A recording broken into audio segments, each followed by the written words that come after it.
Hey everyone, John P here. Today I'm going to be covering and sharing with you 10 things that most watch dealers will not tell you. Now, this isn't going to be, of course, for every watch dealer because thankfully and fortunately, things have been changing in the watch industry and probably the world for that matter. But the reality is because of things like YouTube, Instagram, social media, and as well as just kind of the general business sentiment, I think, out there in the market, especially in the US, things are becoming more transparent and there's less kind of gotchas and tricks, and more people are perfectly fine with sharing either the tricks of the trade or tips of the trade and just being completely honest with consumers about certain things. So, once again, this is not everyone. I'm not going to be kind of pinpointing anyone that is guilty of this. And I'm not even saying that all of these things are necessarily inherently bad, but these are 10 things that you can maybe watch out for. I'm going to share with you a little bit about that. But on the wrist today, I actually have a recent addition to my personal collection, a Gen 2 Vacheron Overseas. Very cool watch. I like this. You can see more about this watch and others on my Instagram,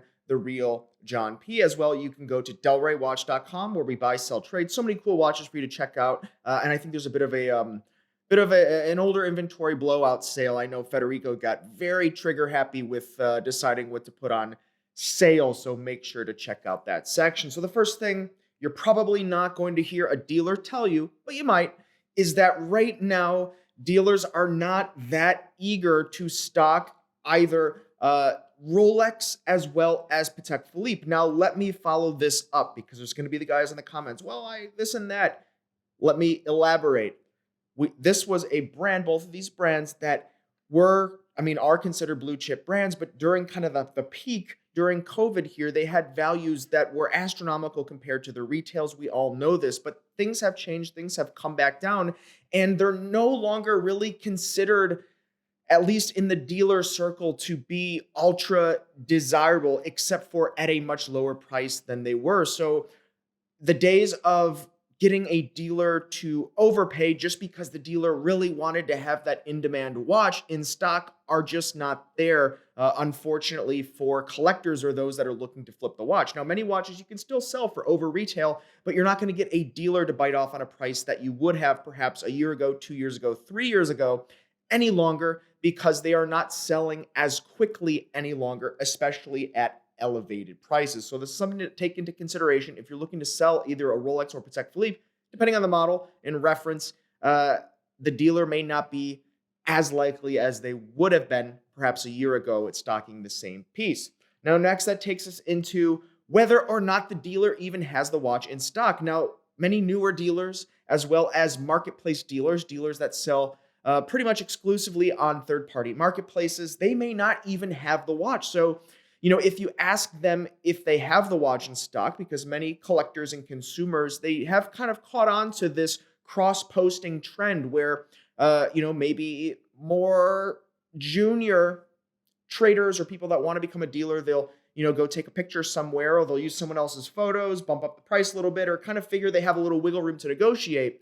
And this is something that happens very commonly. So if you ask the person if they have the watch in stock, they may not have an appropriate answer for you. So this is a tricky one because you just don't know. Maybe they are a contractor and they come in and they take a few pictures. So you can kind of weed out the basic sellers that don't have the watch in stock photos, but it can become a little bit more nuanced and tricky. So if you are in question, especially if it's for an ultra rare watch where, you see a couple examples out there and you're like, well, this is probably, how is it 10 out of 50 pieces, a limited run of this brand or this model? How are they all available on Chrono 24? That's something you should look out for. So if it is in question, feel free to ask that seller for maybe specific type of pictures. I think a lot of sellers would be glad to provide additional photos or pictures if they have stock photos.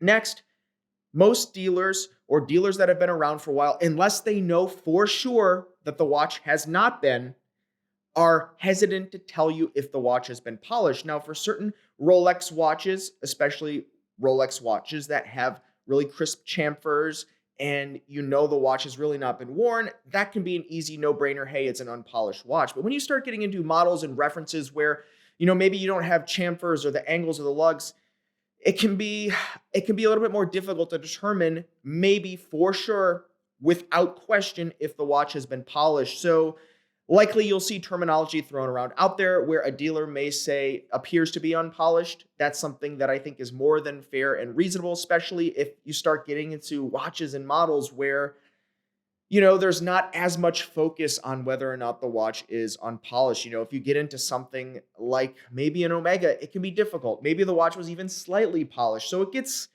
there gets to be speculation at a certain point. So to give a definitive on this one can be tricky, unless of course the dealer knows for sure that it is unpolished.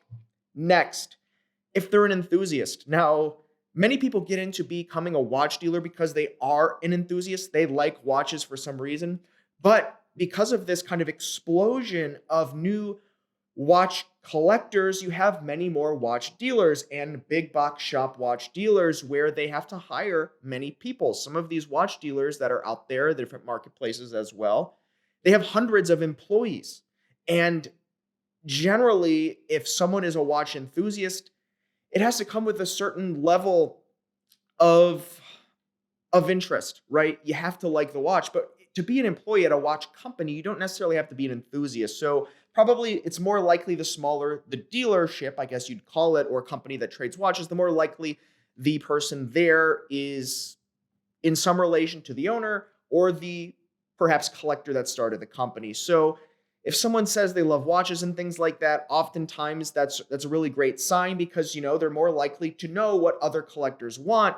But short of that, if a collector kind of wants to engage in that more nuanced collector chatter with their dealer, they may lose out on that if they're calling into a marketplace or something like that. It becomes more of selling widgets and, hey, what are the specs? What's the condition?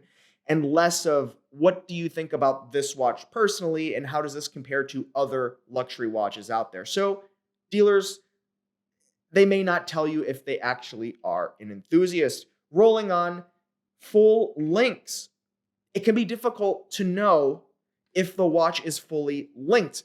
Not always. Rolex, pretty easy. Patek Philippe, Audemars Piguet, watches where, the links start commanding and fetching premiums in terms of value. That's going to be a lot easier to determine. But when you get out into more lesser known brands, more obscure models and references, older watches that didn't have value, perhaps being pre-owned at the time that came out, maybe 20 years old at this point, some older Omegas, some older Tag Heuers, it can be, pretty difficult, not impossible, but certainly out of the realm of anyone really wanting to determine the correct number of links. So it's probably more appropriate to ask if it will fit your wrist when getting into the back catalogs of certain brands and models. Of course, if the watch is supposed to be new and it's Rolex, Patek Philippe, Audemars Piguet, more than fair to ask in that case because you don't want to be shorted, and you certainly don't want to be shorted on precious metal, which has real convertible to cash value in those links more so than just as a watch link.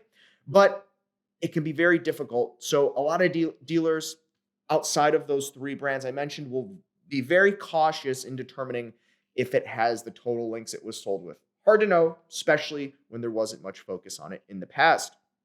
Now, another thing is dealers generally are not going to share with you where they bought the watch unless it is totally normal, right? I think it's fair that many dealers, if they bought the watch from another dealer, they will probably say that. But people do sometimes sell watches in unfortunate circumstances that the dealer may or may not have been told, but they also may not remember, right? As long as the watch is in good condition and it doesn't have anything negative, especially from a financial perspective, a legal perspective tied to it. If someone is going through a divorce and they sell their watches, that might not be something that is really great, but it's also not going to be something that a watch dealer is going to put a lot of attention into because whether or not they're going through a divorce, like that's a personal concern of that collector. And that might be something people kind of get into this karma thing or they don't want anything that has any kind of like negative energy attached to or something like that. And hey, that's their prerogative. But for a dealer to keep track of,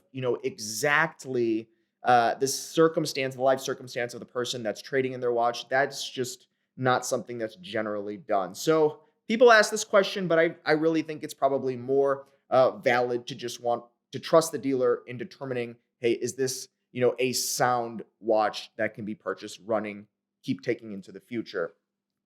Now, another thing a dealer is very unlikely going to tell you, and there are many that will, but there are some newer dealers that they don't even know if this is the case. They don't know if the watch has been serviced. Perhaps they don't have a watchmaker. They haven't looked it up. And this is something you have to be a little bit more cautious of with dealers that haven't been around for a very long time or dealers that don't have much trust or ratings out there. You have to be a little bit more cautious in my opinion.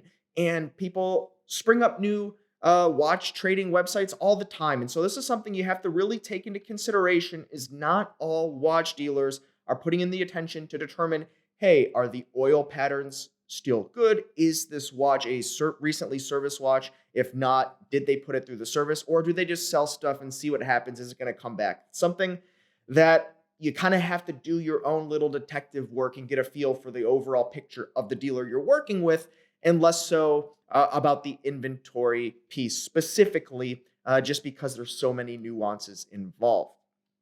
Rolling on, very unlikely to tell you the best price. A lot of collectors will say, "Hey, what's your best price?" Well, it's kind of a it's kind of on you to offer a better price, right? You have an offer, and then as a buyer, you can kind of respond with the number that you want. And then maybe there's back and forth, or maybe the difference is too big between if the dealer has a better price in their head.